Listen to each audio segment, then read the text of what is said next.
1 April tahun 1992. Bel pulang kerja berbunyi, menandakan jika waktu itu jam dinding sudah menunjukkan pukul 9 malam. Tapi sayangnya, bukannya diperbolehkan pulang, oleh Pak Broto semua karyawan malam itu sengaja dikumpulkan. Sekarang semua karyawan wajib tinggal di mes pabrik ini, yang mana sudah saya sediakan di bagian belakang pabrik. Jadi tidak ada lagi yang boleh pulang dan tidak ada lagi yang boleh keluar. Waktu pulang hanya saat lebaran dan libur saja. Selain itu semua karyawan wajib untuk menginap. Mohon untuk pengertiannya, agar pabrik kita ini bisa segera kembali berjaya seperti dulu, ucap Pak Broto yang waktu itu terlihat berdiri tepat di hadapanku dan semua rekan kerjaku. Yuk, kenapa ya? Kok yang disisakan di pabrik sekarang hanya perempuan aja sih? Yang laki-laki semuanya dipecat. Kamu itu ngerasa aneh gak sih? Ucap Ningsi yang saat itu berbisik pelan ke telingaku di tengah-tengah Pak Broto yang masih menjelaskan peraturan pabrik yang baru. Sudah diam saja. Nanti kalau sampai kedengeran Pak Broto, kamu malah dimarahin, sautku pelan. Sepertinya kedepannya kerja di sini semakin berat deh. Keluh Ningsi yang terus saja berbicara tidak berhenti. Mendengar hal itu, aku pun mencoba tetap diam dengan tidak sekalipun menghiraukan ucapan Ningsi. Dan jangan lupa, mulai saat ini tidak boleh lagi membawa ataupun membeli makanan dari luar. Semua makanan yang kalian makan wajib dari dalam yang sudah dimasak oleh Mbok Inem. Jangan pernah memutar musik religi dan jangan sekali membuka-buka ruangan isolasi yang ada di bagian paling ujung mes pabrik ini. Ditambah, pabrik ini pun tidak saya sediakan musola. Jadi ya lebih baik yang sholat dulu, biar kalian bisa fokus untuk bekerja. Jika kalian bersedia mematuhi peraturan yang baru di pabrik ini, silakan lanjut. Dan gaji kalian akan saya naikkan 2 kali lipat. Tapi jika ada yang keberatan dengan peraturan yang ada, monggo silakan bilang saja dan kalian boleh pergi dari sini, teriak Pak Broto dengan nada yang terdengar lebih tinggi. Mendengarkan kata-kata itu, semua karyawan termasuk aku hanya diam, dengan tidak ada satupun yang terdengar berbicara ataupun bertanya. Bahkan setelah kulihat lagi, mereka atau para karyawan sepertinya terlihat cukup bahagia karena mendengar kabar jika gaji kita akan dinaikkan menjadi 2 kali lipat jumlahnya. Dan singkat cerita, setelah pertemuan malam itu, tepat sekitar 20 orang karyawan yang tersisa termasuk aku memutuskan untuk terus bekerja dan tidak lagi keluar dari area pabrik kecuali hari libur yang telah tiba. Dan kini, semua karyawan pun ditempatkan di mes pabrik yang telah disediakan. Bangunan mes tersebut terbilang cukup sederhana dengan 10 kamar yang berdiri berjejer memanjang ke belakang. Setiap kamar ditempati oleh 2 karyawan dengan kamar mandi yang berada di luar dengan cukup jauh letaknya. Dan karena di situ akulah yang paling dekat dengan Ningsi, akhirnya aku pun memutuskan untuk tinggal sekamar bersama Ningsi di bangunan mes paling depan. Hal itu memang sengaja kulakukan agar letak kamarku berjauhan dengan ruangan isolasi yang terletak di bagian paling ujung belakang. Mes ini sudah seperti kamar kosku deh, kecil banget. Mana nggak ada kamar mandinya di dalam lagi. Kalau ke kamar mandi harus keluar. Mending di kosku, lebih besar sedikit dan kamar mandinya di dalam. Keluh Ningsi dengan mulai berbaring tepat di sampingku. Pikiranku kok nggak enak ya. Sejak dipimpin Pak Broto, kerja di sini jadi kurang nyaman. Pak Broto itu galak, semua bahan minta dikurangin. Akhirnya kualitas produk kita berkurang. Ya wajar dong kalau pabrik kita perlahan bangkrut, ucapku dengan mulai memikirkan keadaan pabrik tempatku bekerja.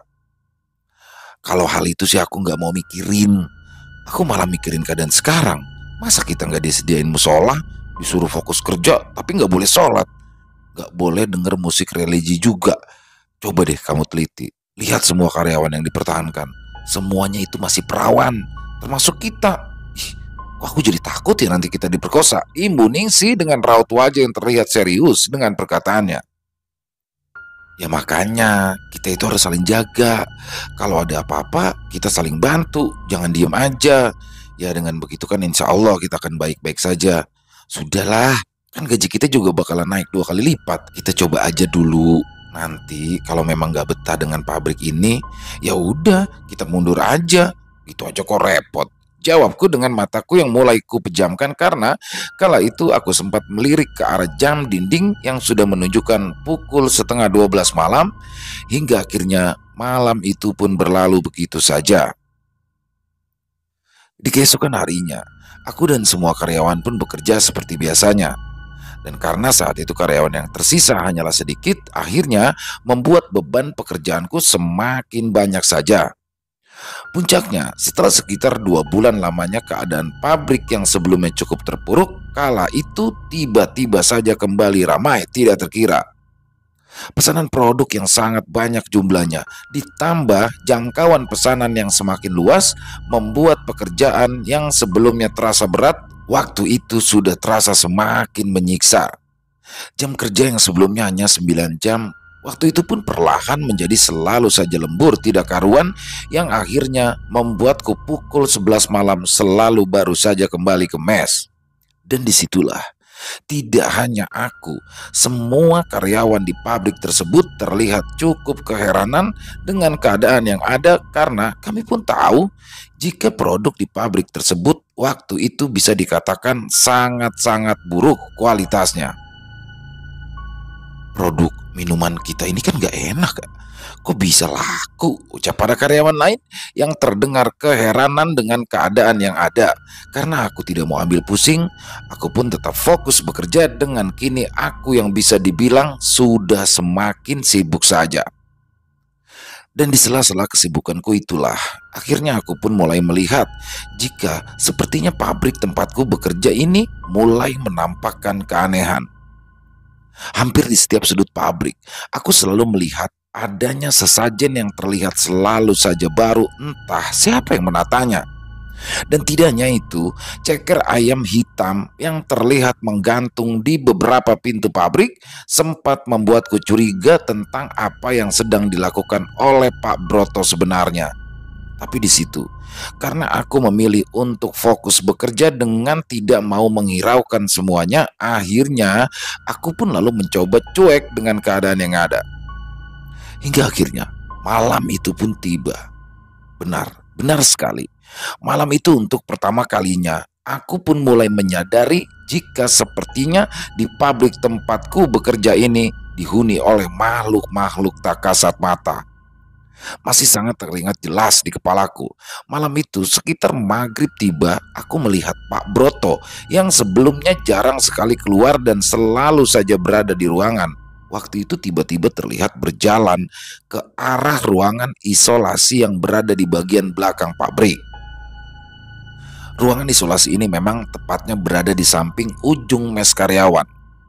Tapi tidak hanya berjalan, waktu itu aku juga melihat Pak Broto membawa seperti bunga dan beberapa sesajen yang sangat banyak jumlahnya.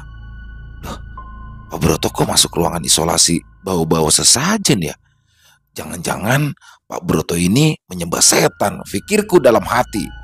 Tapi sayangnya, belum selesai aku memperhatikan langkah Pak Broto, waktu itu aku dikejutkan dengan kehadiran Bo Inem yang sepertinya beliau mengetahui jika aku sedang memperhatikan Pak Broto. Jangan berpikiran macam-macam. Pak Broto memang begitu. Dia itu orang Jawa Tulen, jadi suka selamatan adat untuk menghormati leluhur. Semuanya itu dia lakukan supaya pabrik ini tetap terus berjalan dengan baik, ucap Mbok Inem dengan melangkah pelan lewat begitu saja di depanku. Mendengarkan hal itu, aku pun hanya tersenyum dengan kembali beraktivitas untuk melanjutkan pekerjaanku. Hingga akhirnya waktu pun berlalu begitu saja. Di malam harinya, ketika semua pekerjaan telah selesai dan aku yang sudah berada di dalam mes untuk beristirahat, bukannya segera tidur, waktu itu aku tiba-tiba tidak bisa tidur seperti biasanya. Mata yang biasanya selalu mengantuk jika selesai kerja, waktu itu sama sekali tidak mengantuk. Bahkan, aku pun juga sempat melirik ke arah jam dinding yang waktu itu sudah menunjukkan pukul 1:30 dini hari.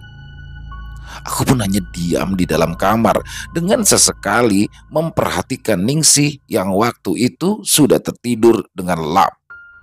Dan disitulah, di sela-sela aku diam di dalam kamar, tiba-tiba aku mendengar suara langkah kaki yang terdengar berjalan melintas di depan mes. Suara langkah kaki tersebut terdengar berbarengan, seperti layaknya suara rombongan banyak orang. Mendengarkan hal itu, perasaanku pun seketika keheranan karena aku tahu selama ini tidak ada orang lain selain kami para karyawan yang memiliki akses ke area tempat mesku. Loh, kok ada suara orang lewat ya? Banyak banget lagi suaranya. Siapa ya mereka? Kok aneh, malam-malam lewat depan mes, ucapku dalam hati dengan aku yang mulai membuka tirai jendelaku dengan perlahan. Aneh, ketika tirai sudah terbuka dan aku bisa melihat ke arah luar, jantungku seketika berdetak dengan kencang. Tanganku gemetar dengan mataku yang terus melotot seolah tidak percaya dengan apa yang sudah aku lihat. Bagaimana tidak, malam itu dengan mata kepalaku sendiri aku melihat ada sekitar 7 orang laki-laki tua yang terlihat memakai jubah hitam semuanya. Tidak hanya itu, selain tinggi badan mereka yang sama, bau yang mereka keluarkan juga bau bunga melati yang tercium sangat kuat aromanya. Siapa mereka? Pikirku dengan mataku yang terus saja melihat ke arah mereka yang terlihat berjalan menuju kamar Asri dan Dini yang terletak di kamar paling ujung. Karena perasaan yang mulai ketakutan, akhirnya aku pun segera bergegas ke arah pintu kamar dan kembali memastikan jika kamarku ini sudah terkunci dengan rapat. Setelah kupastikan sudah terkunci, aku pun lalu segera masuk ke dalam selimut dan segera memejamkan mata dengan pikiran yang sudah mulai kemana-mana. Siapa ya mereka? Kok aneh banget, pikirku dalam hati. Tapi anehnya, entah apa yang saat itu terjadi, yang jelas kala itu aku tiba-tiba saja tertidur pulas dengan sendirinya. Atau jika boleh digambarkan dalam istilah Jawa, waktu itu aku seperti sedang disirep hingga akhirnya aku pun tertidur pulas meskipun sebelumnya aku sama sekali tidak merasakan rasa kantuk. Di keesokan harinya, keadaan pabrik yang sebelumnya biasa-biasa saja, waktu itu seketika heboh dengan suara teriakan Dini yang terdengar sangat keras. Mendengarkan suara teriakan Dini, semua karyawan pun pagi itu seketika menuju ke arah kamar Dini yang ternyata pagi itu Dini melihat Asri, teman sekamarnya, sudah meninggal dunia dalam keadaan yang sangat mengerikan. Mulutnya menganga dengan sebagian tubuh yang gosong membuat seluruh karyawan terlihat cukup heran karena 1 hari sebelumnya Asri terlihat baik-baik saja. Mayat ini kok gosong kayak kebakar ya Yuk? Dia kenapa sih? Tanya Ningsih. Dan tanpa menjawab perkataan Ningsih, waktu itu aku hanya diam dengan jantungku yang kembali berdetak dengan sangat kencang. Ditambah, pagi itu pandanganku tiba-tiba mengarah ke arah Mbok Inem yang berdiri di kejauhan dengan tatapan matanya yang terlihat cukup mencurigakan. Kematian Asri sepertinya ada hubungannya deh dengan rombongan orang yang kulihat semalam, pikirku dalam hati. Dengan sesekali aku melihat ke arah Mbok Inem yang saat itu masih terlihat berdiri di kejauhan. Namun di situ, karena aku yang tidak mau membuat keruh keadaan, akhirnya aku pun hanya memilih diam dengan tidak sekalipun menceritakan tentang kejadian yang sudah aku lihat semalam. Dan puncaknya, hari itu akhirnya pabrik pun diliburkan 1 hari untuk berduka cita atas meninggalnya Asri. Sekitar pukul 12 siang, jenazah Asri pun lalu diambil oleh keluarganya dan dibawa pulang ke rumahnya. Setelah semua urusan jenazah selesai, bukannya berbelasungkawa, Pak Broto waktu itu terlihat santai saja dengan tidak sekalipun terlihat memperdulikan semuanya. Sudah, kalian fokus kerja lagi. Besok kita buka lowongan lagi, 1 orang ya untuk menggantikan Asri, ucap Pak Broto jelas. Beberapa minggu kemudian, keadaan pabrik ini bisa dikatakan semakin lama sudah semakin aneh saja. Banyaknya sesajen yang ada di sana dan di sini sudah membuktikan jika Pak Broto benar-benar sedang bekerja sama dengan makhluk tak kasat mata. Tidak hanya itu, di hari-hari tertentu tidak sedikit karyawan yang tiba-tiba saja kesurupan dengan sendirinya, seolah menguatkan jika memang pabrik ini sudah tidak sebagaimana mestinya. Waktu itu, kami bisa dikatakan sangat dilema.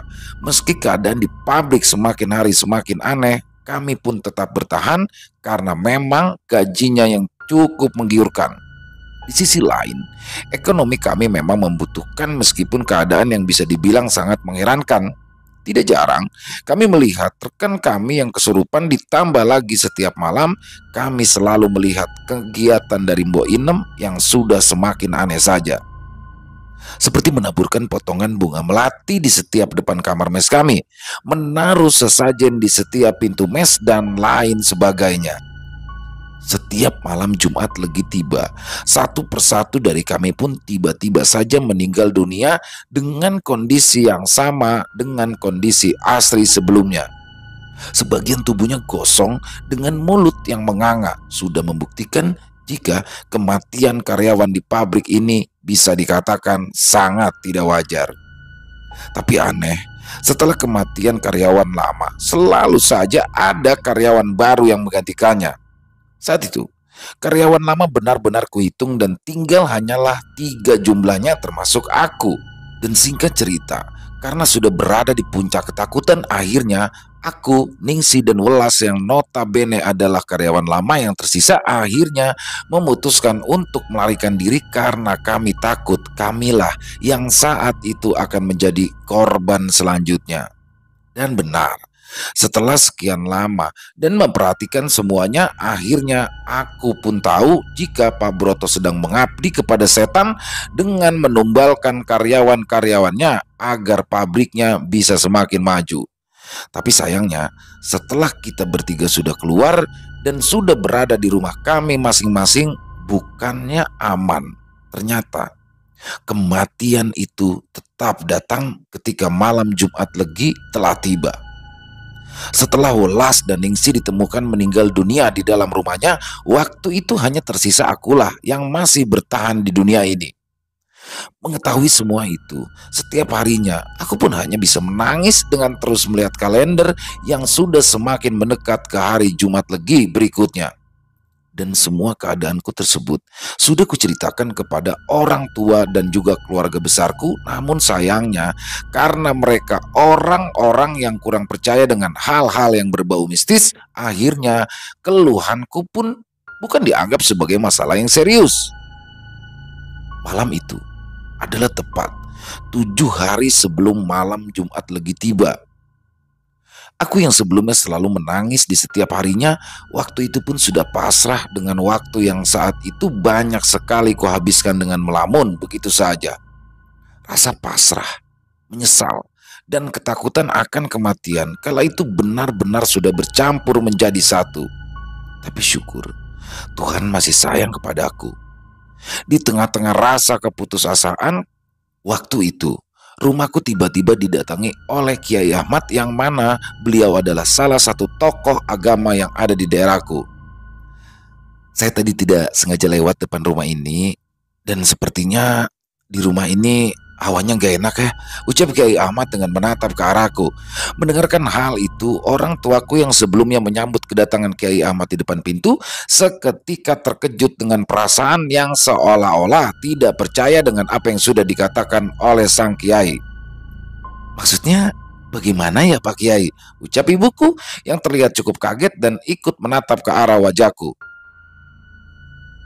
Ayu, kamu ini kenapa nak? Seharusnya hal ini tidak boleh terjadi padamu. Kamu itu tidak salah apa-apa. Jangan mau dijadikan tumbal orang yang tidak bertanggung jawab, ucap Kiai Ahmad terlihat serius.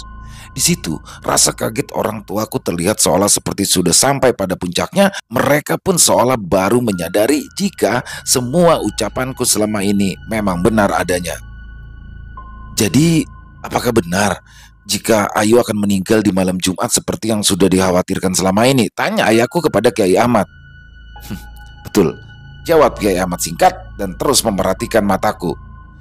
Maaf, mohon maaf Pak. Pak Kiai ini tahu dari mana? Sahut ayahku yang memang masih terlihat memastikan ucapan dari Kiai Ahmad tersebut.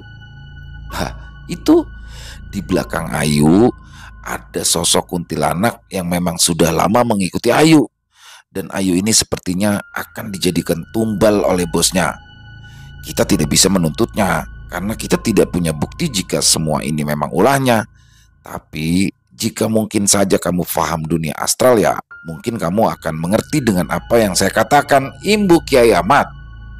Mendengarkan hal itu, semua orang yang ada di rumahku pun seketika terlihat lesu. Rasa pasrah kala itu benar-benar sudah bercampur aduk menjadi satu. Ibuku saat itu pun sudah tidak lagi bisa menahan tangisannya dengan ayahku yang seketika emosi besar dan ingin membuat perhitungan dengan Pak Broto. Tapi untungnya di situ ada Kiai Ahmad yang kembali menenangkan ayahku. Pak Broto itu orang kaya. Apapun yang kamu lakukan kepadanya, kamu itu akan kalah dalam urusan dunia. Dia mungkin bisa membeli hukum dan sebagainya. Jika kamu membantai Pak Broto, ya kamu akan dipenjara dan Ayu akan tetap meninggal dunia. Yang benar, Pak Broto sendirilah yang harus bertanggung jawab atas semua kejadian yang ada. Dan tentu saja bukan tanggung jawab dari segi hukum, tapi tanggung jawab dengan cara yang lainnya, ucap Kiai Ahmad mencoba menjelaskan. Jadi bagaimana ini Kiai? Sahut ayahku keras. Ya biar Pak Broto yang jadi tumbal terakhir, ucap Kiai Ahmad singkat. Mendengar hal itu aku pun seketika kebingungan dengan perasaan yang terkejut.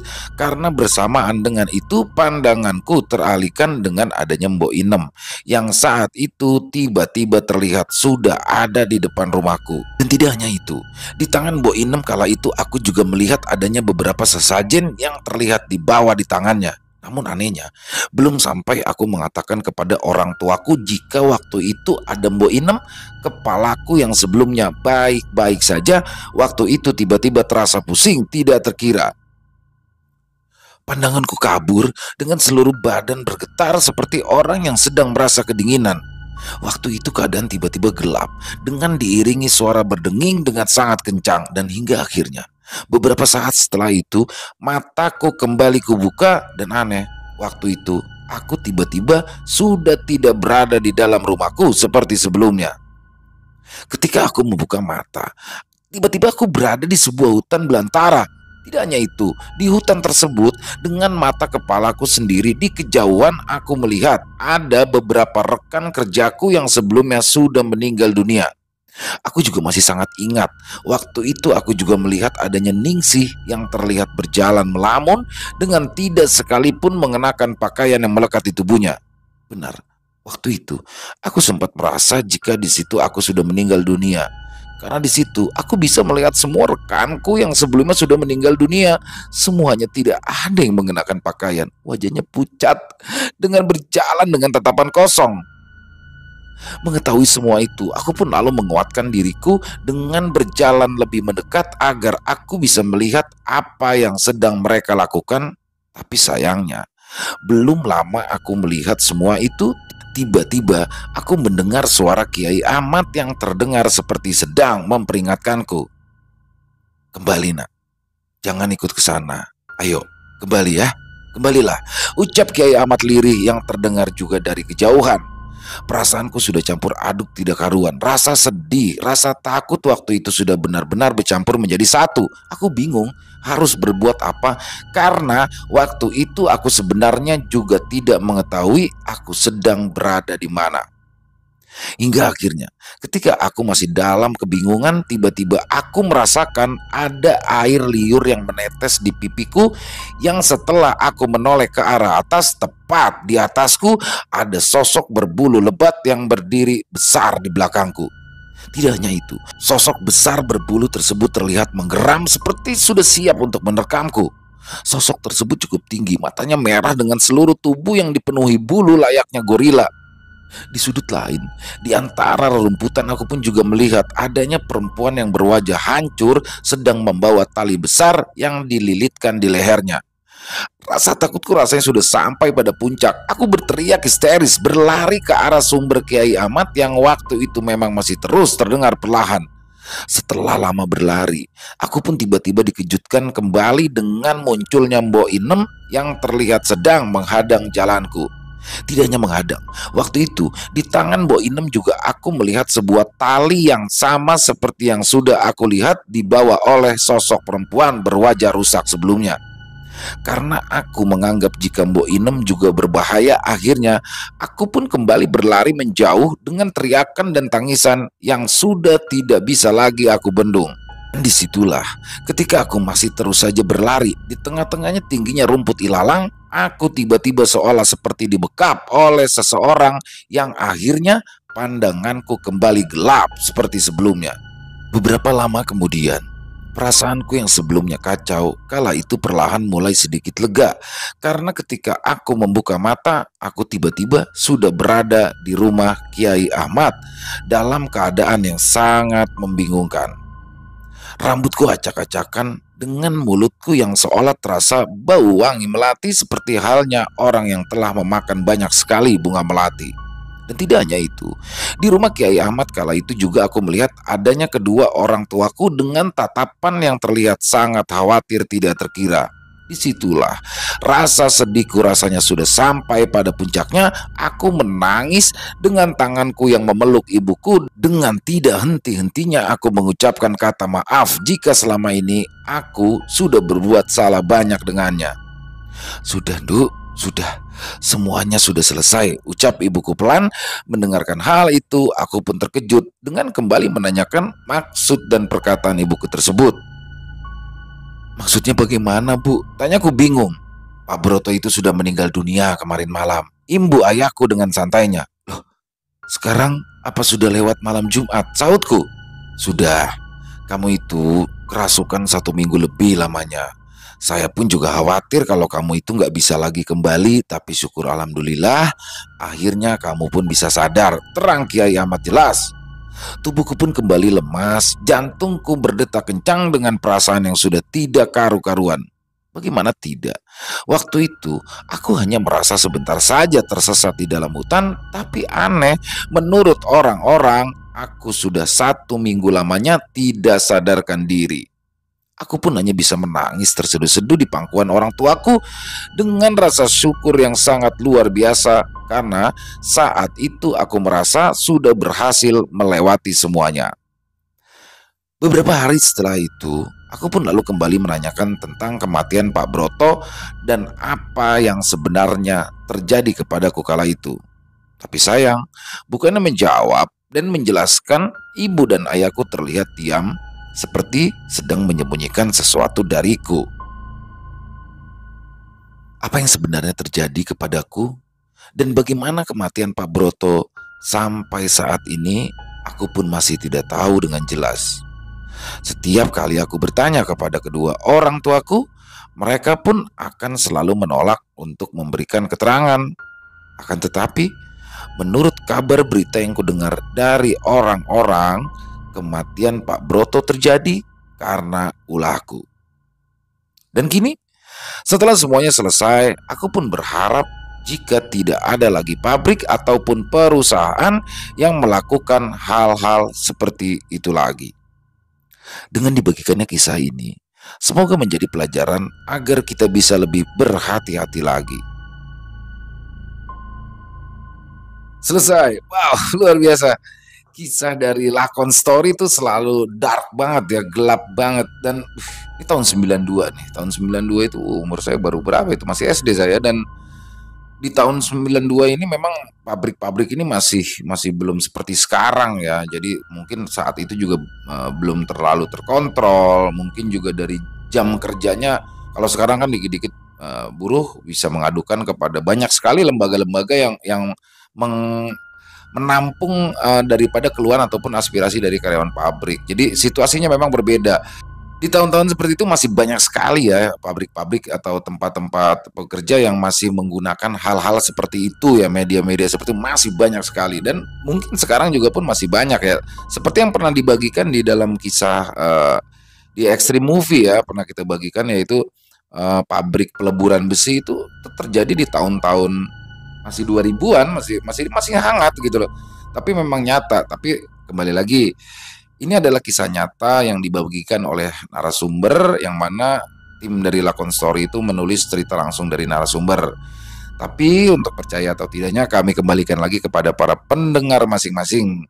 Jadi kami juga tidak bisa menggiring untuk atau memaksa untuk teman-teman mempercayainya. Yang jelas kita ambil saja hikmah baiknya ya, dan dibuang yang buruk-buruknya, karena banyak sekali hikmah baik yang bisa diambil di sini. Tapi satu sih yang menurut saya pribadi, saya tertarik ya melihat kenapa sih sudah jelas banyak korban, sudah jelas aturannya itu aneh, dan banyak sekali kejadian-kejadian yang dilihat, tapi kenapa mereka masih bertahan? Ya satu, faktor ekonomi. Ketika kehidupan mereka sulit dan ditawarkan gaji yang dinaikkan 2 kali lipat, dan mungkin saat itu di pabrik itu mereka yang terbesar ya gajinya di antara karyawan pabrik yang lain, siapa sih yang nggak mau gitu? Mungkin itu sih salah satunya. Jadi keadaan kadang-kadang yang memaksa kita menjadi orang yang berani walaupun sebenarnya takut. Dan yang lebih mengerikan lagi adalah ketika 3 orang Ningsih Welas keluar, tapi ternyata keluarnya mereka dari pabrik itu tidak bisa menyelamatkan nyawa mereka. Jadi kayak seperti sudah ditandai ya tumbal-tumbal ini. Jadi bukan karena pabrik itu berbahaya, enggak, tapi keluar dari pabrik pun juga tetap akan terjadi. Jadi itu keren banget. Sekali lagi ceritanya keren banget sama Mas Udin, dia dari Lakon Story, dan semoga kisah ini bisa menghibur ya para teman-teman, khususnya para penikmat pecinta horor, lebih khususnya lagi kepada para subscriber dari Ilo Bercerita. Dan buat teman-teman mungkin yang punya pendapat lain ataupun punya komentar lain, silakan bisa ditulis di kolom komentar, ataupun hanya sekedar saling menyapa, silakan. Insya Allah kami akan membalasnya satu persatu. Dan buat teman-teman mungkin yang suka dengan videonya ya, bisa diklik tombol like-nya, tombol jempolnya, atau bisa juga dong di-share videonya ini, link videonya ya, ke teman-teman yang lain, ke saudara-saudaranya, agar yang lain juga bisa ikut terhibur. Dan mungkin buat yang baru bergabung, yang belum subscribe, yuk diklik dulu tombol merah subscribe-nya. Jangan lupa lonceng notifikasinya juga dinyalakan, agar teman-teman selalu mendapatkan notifikasi dari konten-konten yang akan kami upload selanjutnya. Untuk Ilo Bercerita ini, channel Ilo Bercerita ya, ini kita upload setiap jam 10 malam. Lalu di pagi harinya, di siang harinya itu ada channel Ilo X3M atau Ilo Extreme yang kami upload setiap jam 1 siang. Lalu di malamnya di jam 7 malam seperti biasa channel kesayangan kita Extreme Movie yang kita upload setiap jam 7 malam. Dan buat teman-teman mungkin yang punya kisah horor misteri yang berdasarkan kisah nyata, berdasarkan pengalaman pribadi, jika memang mau dibagikan ke kita silakan, yang nantinya akan kita bawakan di antara ketiga channel kita ini. Bisa dikirimkan dong ke nomor telepon kita yang ada di 0878 4509 4752. Kami ulangi, 0878 4509 4752. Bebas ya, boleh lewat rekaman suara boleh, lewat tulisan boleh, senyamannya teman-teman aja. Dan buat yang sudah mengirimkan kisah, kami ucapkan terima kasih. Dan buat yang sudah mengirimkan kisah tapi belum dibawakan, harap bersabar ya, karena memang masih harus melewati proses penggarapan dulu agar bisa lebih nikmat didengar oleh teman-teman yang lain. Dan di akhir kata saya mengucapkan terima kasih kepada semua teman-teman yang terus mendukung channel kami. Karena kalianlah, karena kehadiran teman-teman lah, kami terus semangat dalam berkarya. Dan di akhir kata, saya Ilo mengucapkan permohonan maaf apabila dalam pembawaan kisahnya tadi ada kesalahan dalam berkata-kata, ada kata-kata mungkin yang kurang berkenan di hati teman-teman. Saya mohon dibukakan pintu maaf yang seluas-luasnya, karena saya hanyalah manusia biasa, tempatnya salah dan dosa. Dan sampai jumpa lagi di konten-konten kami selanjutnya yang pasti tidak kalah serunya, yang pasti tidak kalah horornya. Masih bersama saya Ilo di Ilo Bercerita. Salam sehat, sukses selalu untuk kita semua. Amin, amin, ya robbal alamin. Wassalamualaikum warahmatullahi wabarakatuh.